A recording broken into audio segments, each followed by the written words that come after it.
Hi guys, welcome back to my channel. ఇప్పుడు మనము టేస్టీగా వెరైటీగా ఈజీగా అయిపోయే వేడి వేడి సాంబార్ తయారు చేసుకుందామండి. ఈ సాంబార్కి కావాల్సిన పదార్థాలు ఇదిగోండి. మనం ముద్దపప్పును రెడీ చేసుకోవాలి. ఒక గ్లాస్ పప్పులో కొంచెం పసుపు వేసి 4 or 5 విజిల్స్ వచ్చేటప్పటికి ఉడికించుకొని పక్కన పెట్టుకోవాలి. మనము సాంబార్కి కావాల్సిన పదార్థాలు వెజిటేబుల్స్ అన్నీ కట్ చేసి పెట్టుకోవాలి. క్యారెట్, లేడీ ఫింగర్స్, టమాటోస్, మునక్కాయలు, ఇంకా ఆనియన్స్ ఇవన్నీ మనము కట్ చేసి పక్కన పెట్టుకోవాలి ముక్కలు. ఇప్పుడు స్టవ్ మీద బాండి పెట్టుకొని ముక్కలు వేయించుకోవడానికి మనం సిద్ధం చేసుకోవాలి. కొంచెం ఆయిల్ వేసుకొని పోపు వేసుకోవాలండి.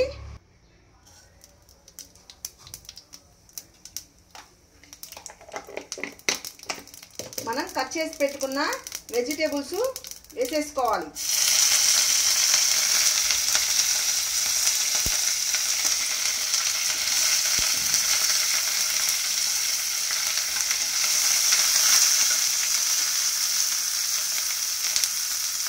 ఆనియన్స్ వేసుకొని కొంచెం లైట్గా వేగనివ్వాలి.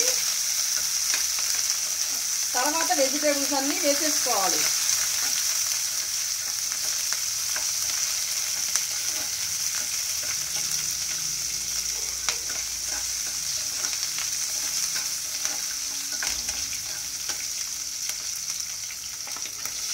టమాటోస్, మునక్కాయలు, క్యారెట్ అన్నీ వేసేసుకోవాలి.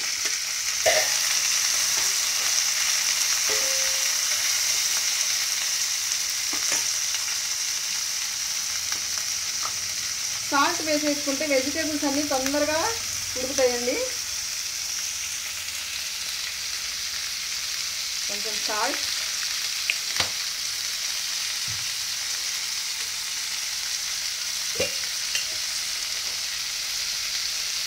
చిటికెడు పసుపు,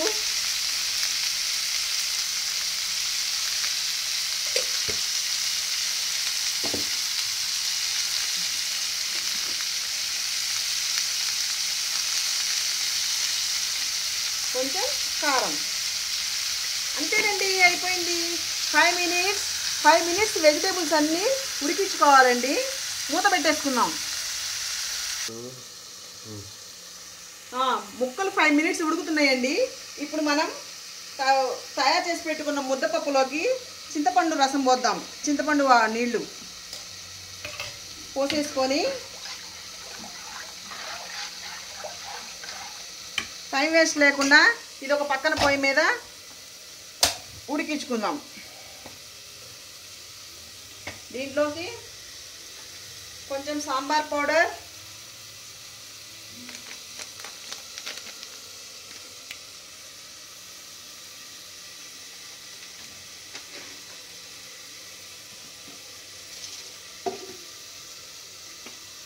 కొంచెం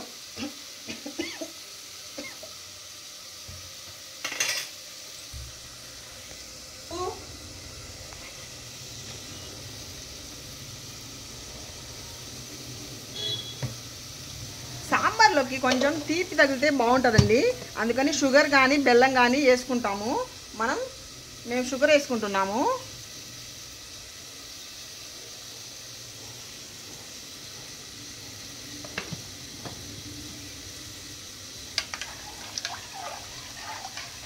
సాంబార్ కొంచెం మరుగుతూ ఉంటే బాగుంటాయి.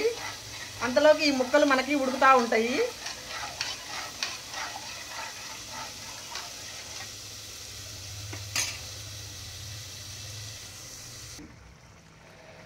మనం సాంబార్కి కావాల్సిన ముక్కలు ఉడకబెట్టుకున్నాం కదండి, ఇవి ఉడికిపోయినాయి. ఇప్పుడు స్టవ్ ఆఫ్ చేసుకొని ఈ ముక్కల్ని మనం చింతపండు పులుసు, పప్పు ఉన్న సాంబార్ దాంట్లో కలుపుకోవాలి.